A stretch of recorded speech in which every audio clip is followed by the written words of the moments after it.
Hey, what's up, you guys? It's Thomas here from St. Pete's Fly Shop. We're in the midst of our fall to winter transition. We thought, what better of a time to take a second to start talking about some of the operations that we have going on for 2025. I'm sitting here with Grant House, our destination travel coordinator. And before we get going, Grant, I just wanted to get an idea of how do you even say the name of this lodge? Tsimane. Tsimane. Otra vez. Tsimane. Tsimane. Sí, Tsimane. Tsimane. Now that you've seen it from a native, that is how I learned to say it, because I struggled with that for a while as well. Definitely doesn't come off the tongue pretty easily, but I think it's just one of the uniquenesses that this lodge has to offer. And I think, can you tell me a little bit about the operations there and a little bit about Tsimane or Tsimane? Yeah, absolutely. So Tsimane is the word is actually means of native people from the lowlands, and it's in Bolivia in the jungle up off the headwaters of the Amazon River. It's in the central southern part of Bolivia. If you understand Bolivia, there's a large mountain range that runs down the center of it, much like our Rockies, where water drains from one side to the west or the other side to the east. And from the east, that is all the headwaters of the Amazon. And so it's in the mountains of Bolivia in the jungle. Very tropical. Absolutely incredible climate down there. They have three primary operations within the drainages of these rivers, and we'll talk a little bit more about those in just a minute. Yeah. What are some of the primary species that you'll be targeting down here in Bolivia at Tsimane, excuse me.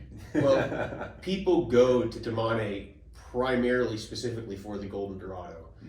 And that is the main species that you'll target, that you'll have opportunities for. But throughout the week, you'll encounter other species as well, like pacu. They have multiple different species of catfish as well.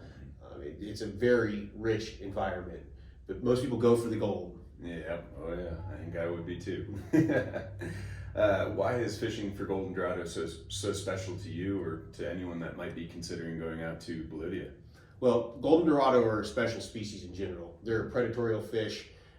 If you can imagine, the most aggressive, hyped up brown trout you could ever catch, plus the aerial effects of a tarpon, gives you a little bit of an idea of just the intense activity in the way they eat and just destroy their predators.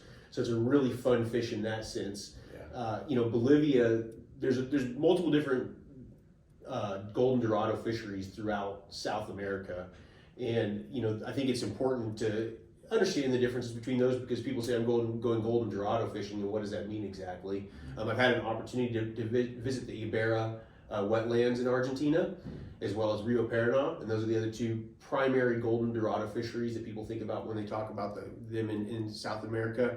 I can tell you that Bolivia is very different from those. Those are special places as well. But Bolivia offers a river experience, fishing if you could imagine where you go hike and catch cutthroat trout, and then having these giant Golden Dorado. It is by far the best sight casting opportunities. At the other spots, you may not even sight cast. You may be working structure, working river's bank. Most all of the fishing in the Bolivia's reaches are going to be sight casting opportunities, whether they're grouping fish or you're visually actually seeing a fish presenting itself. And sometimes in rivers the size of what we fish around here, close quarter combat, intense eats, aerial, jumps, all that stuff. It seems like quite the experience. Yeah, and I will talk a little bit more about the lodge that we visit, the specific operation that we visit, and why that makes it so special, because it is some of the river aspect. But yeah, to have pocket water, crystal clear pocket water with anywhere from 5 to 20 pound Golden Dorado waiting to ambush your streamer and throwing 4 to 6 inch streamers at these fish. It'll get the blood pumping. Oh, there's nothing like it. There's absolutely nothing like it. God, that's cool. Yeah, it's pretty cool. So that's what separates Tsimane's Golden Dorado fishing from the other opportunities. Is it's a much more visual, hands-on experience than what you're going to get out of the other type of Dorado fishing. Yeah, and with the great depth of the Bolivian jungle, there's a lot of operations even within this operation.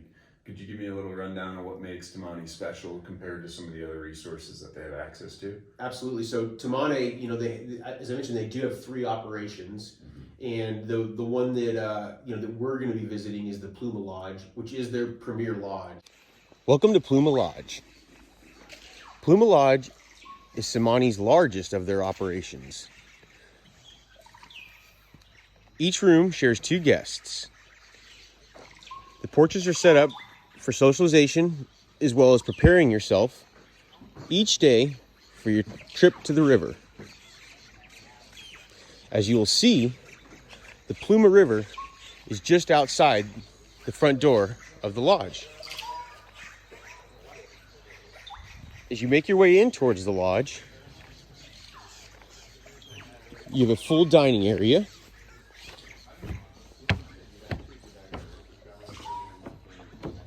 Again, for socializing. Well-stocked bar.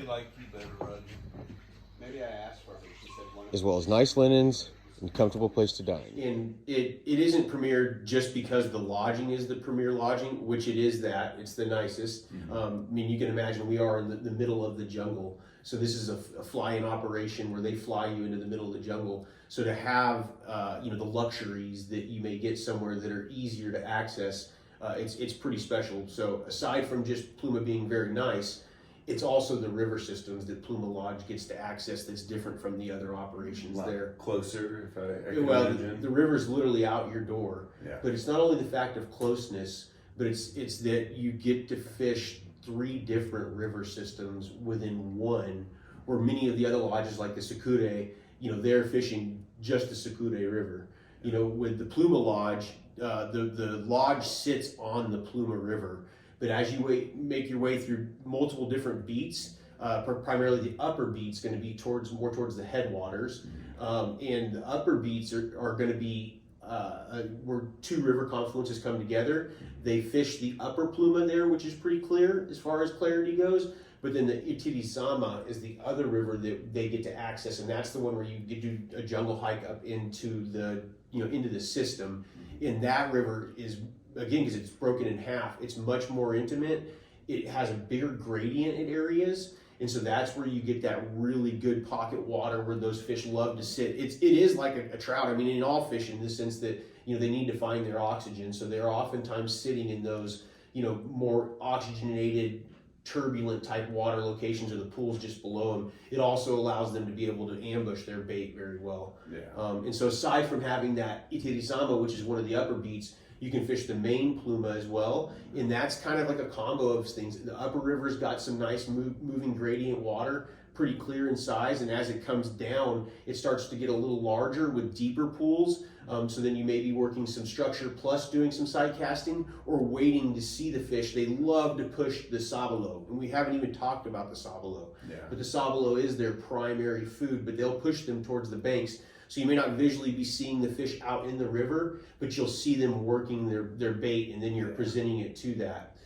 The bottom beat is going to be down into the Sakure River. It's where the Pluma and the Sakure come together, and then you even get to fish part of the Sakure River. So that just gives you a giant variety of different types of water throughout the course of the week. Yeah. And if the conditions are varying, it gives you opportunities to move to different locations to find better fishing situations. So that's what makes Pluma Lodge so special. Is it is the premier outfit, but it's also got the best beats of water out of any of their lodges. And especially like we know on all of our destination trips, you can't control the weather. So to have a multifaceted lodge that has opportunity to go and be fluid and move with the conditions to change and be able to search different areas to find those fish, I think would honestly be a big advantage in my mind. Yeah, it is. And the other thing that's so cool, you talk about moving around. The Pluma Lodge, what is another thing that really struck for me and leaves a mark every time I visit is being able to work with the natives. Yeah. So a big part of what this operation does, it is within a park, and every time that we visit as guests, we pay a fee to that park, and that fee is helping protect and enrich that environment. Yeah. It's also helping the local native fees, the native fee as well. That helps the native tribes. Yeah. And that is what leaves a mark, is that we get an opportunity to interact with the natives. Mm-hmm. So, you'll have a guide who speaks English, And then they work with, you also have native guides with you as well. And the native guides help sight fish, they help move the boats around, they help you kind of do things throughout the day. But just being able to interact with them and seeing the way that they are in their natural environment. I mean, it's hilarious. We're out there, we're putting Vaseline on our feet, and we got gravel guards and boots and, you know, all this gear. And you turn around and the native guy, he's barefoot, right? And so it's just, I mean, it's really cool to see these folks. And we're helping provide for them as well as part of that opportunity and experience. Tourism is a huge part of their economy, and over the past 10 years, it's been a big key to helping, you know, sustain this place and make it available for us in 10 to 20 years from now. I mean, it's all going right back to the same place that you're in. I want to touch a little bit more on that sustainability, and it'll also talk a little bit more about the fish as well and the process of that. But I mentioned some of those fees go to the natives, and you know, there are, to talk a little more about Golden Dorado, they're actually a migratory species, right? And so they are coming in and out of these river systems. There are some that are residents, but the big push is they come in, and what they are following is the sabalo. So the sabalo actually starts its migration process to reproduce. And those sabalo are, you know, you think that these Golden Dorado are eating things that are, you know, I mean, they're as big as, you know, is our large trout. And so they're following thousands and thousands of these sabalo up the river to feed.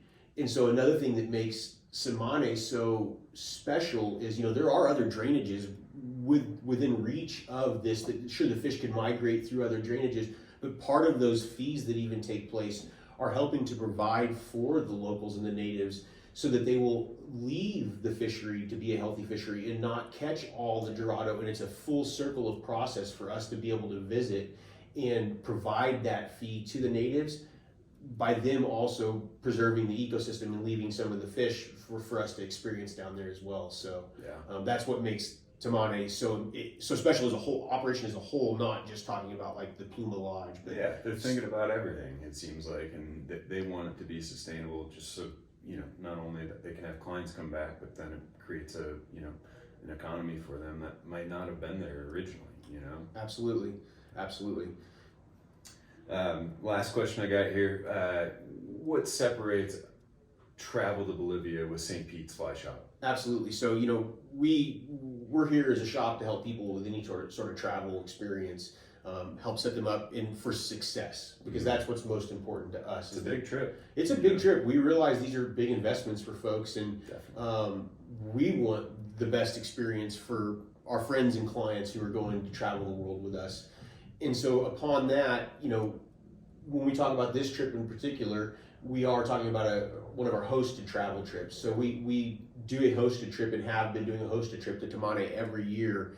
And that hosted aspect, aside from what we can do here in the shop, I mean, we're able to help hands down here in the shop with pre-trip preparations. We know what's so important. Y'all need to check out the packing list video that I did. It's almost 25 minutes about all the things that and I'm down there and explaining why you want these items. And when you read them the first time on the list, you're like, oh, really? And then you get down there and you're like, yes, okay, I can understand why they asked us. So our pre-trip preparations are huge. But aside from that, we're sending somebody with you to make sure that your travels are, you know, can run as smooth and as effectively as possible the whole way. I mean, there's an overnight when we get down into Bolivia, you know, there's a connecting flight the next day into the lodge. We're working one-on-one with the lodge managers to also make sure that our experiences are what our clients are hoping for. And then we're there as an individual to help you too through your week, not only with your fishing, but any other aspects that you need, helping with gearing up, making sure your trip is successful for you. So, you know, as our booking and hosting service, that's a huge part. I think that's a big asset for people traveling.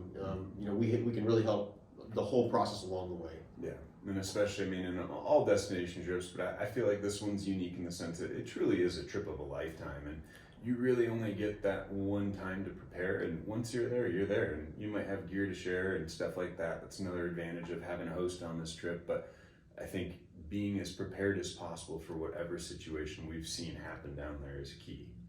Absolutely. And, you know, the most common thing, we do a lot of hosted travel, you know, and we always follow up with customers at the end. And even with all our preparations, you know, one of the things we hear a lot is, I wish I would have known what I know now, right? And that's a big part of what we try to help people understand going into a trip, because like you said, it's a big investment, and you know, we as depending on what your angling experience is, but at least as a trout angler, you're not used to throwing 6-inch, you know, deer hair flies, and so working through just how to be ready for that so that you can, and not just fishing success, enjoyment, safety, all the things that come along with what makes a full experience of a trip. Yeah, getting in, getting out with a smile on the face. That's right. That's right. So we do have some hosted travel coming up. We've got a trip in 2025 that's August the 16th through the 23rd. And how much is that trip? That trip is, so it's broken down, but it's $8,270, and that includes those native and park fees that we were talking about as well. So that's $8,270.